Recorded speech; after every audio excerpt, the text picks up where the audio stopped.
Welcome back மக்களே. நான் உங்களின் எம்எச்ஐ. இன்றைக்கி என்ன நம்ம பார்க்க போகிறோம் அப்படின்னா, மை வீக்னஸ் கேஸ் சம்மந்தமாக இப்போ நீங்கள் அதிகமாக கேள்விப்படக்கூடிய வார்த்தை ஸ்டாட்யூட்டரி பெயில்.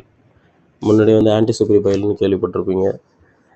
அப்புறம் நிறைய யூடியூப்லேயே மை வீக்னஸுக்கு சாதகமாக பேசக்கூடிய மீடியாக்களில் கேட்டு நீங்கள் கொஞ்சம் இரிட்டேட் கூட ஆகிருக்கலாம். என்ன அப்படின்னா, fail is mandatory, jail is optional அப்படின்னு.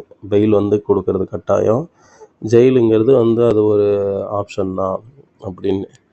அது அதை பற்றிய முழுசமான ஒரு விஷயத்தை நம்ம தெரிஞ்சுக்கணும். நிறைய பேருக்கு அது தெரியாமலே இருக்குது.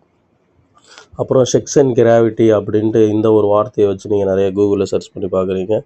அப்படின்னு பார்த்தா கிராவிட்டி, எர்த்து கிராவிட்டி தான் வருது. கேஸ் சம்மந்தமாக எதுவும் வரமாட்டேது. அந்த வார்த்தையை பயன்படுத்துகிறாங்க நிறைய இது அப்படின்ட்டு.